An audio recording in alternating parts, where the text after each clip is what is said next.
In this video, we're going to show you how to use your DosaMaker. Since the DosaMaker has a number of unique features, it is important to learn how the DosaMaker works before you begin making dosas. Before using your DosaMaker, carefully read the instruction manual. If you have any questions, please email us at hello@soulofindiacooking.com. Closing the DosaMaker. The DosaMaker uses a special closing motion to evenly spread dosa batter as you close it. To close the DosaMaker, first grasp the handles and slowly bring the top cooking plate forward so that the front guide post touches the bottom cooking plate. This position is called the elevated cooking position because the top cooking plate does not touch the bottom cooking plate. Next, slowly bring the top cooking plate towards the back of the appliance and lower it onto the bottom cooking plate. It is very important to lower the top cooking plate slowly and evenly so that it does not slam onto the bottom cooking plate and so the entire cooking plate touches at the same time. When using your DosaMaker, if you notice that one side of your dosa is thicker or your dosa is not cooked evenly, this indicates that the entire top cooking plate is not touching the bottom cooking plate at the same time. Here are some examples of how a dosa will look if the DosaMaker is not closed evenly. To prevent this from happening, practice closing the DosaMaker without any batter so you become comfortable with the closing motion and the weight of the top cooking plate.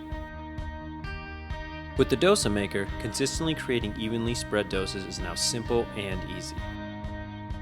Setting the temperature and turning the DosaMaker on. The DosaMaker has 3 temperature settings, so you can select the temperature that works best with the type of batter you are using. To select the temperature, locate the switch at the back of the DosaMaker and slide it to the desired setting.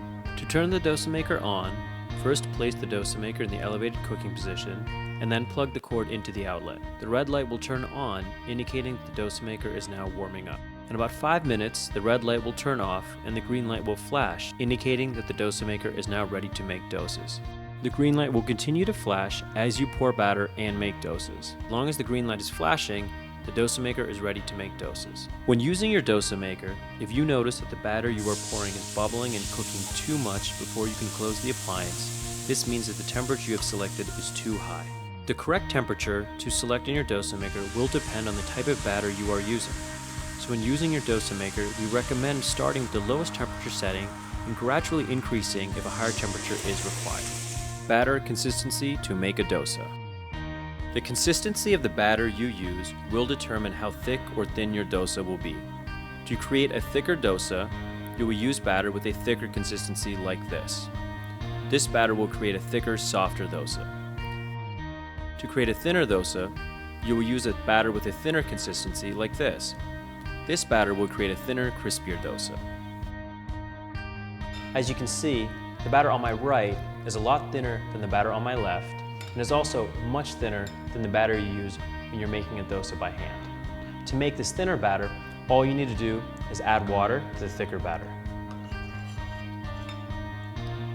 When using the DosaMaker for the first time or using a new type of batter, we recommend that you gradually add water to thin your batter and then make a dosa to test the thickness. Continue to add water until you make a dosa to your desired thickness. If your dosa becomes too thin, you can add rice flour to thicken the batter. Amount of batter to pour to make a dosa. The amount of batter poured will determine the size of the dosa you make. Typically, most dosa batters will require between 3 and 3.5 ounces of batter to create a full 9-inch dosa. Please note, if you pour too much batter, you can overflow your DosaMaker. So we highly recommend that you only increase the amount of batter poured by 1 or 2 teaspoons instead of pouring too much batter. As you can see, the DosaMaker is so easy to use that everyone can now make a great dosa at home. I hope you enjoyed this video, and if you have any questions, please email us at hello@soulofindiacooking.com.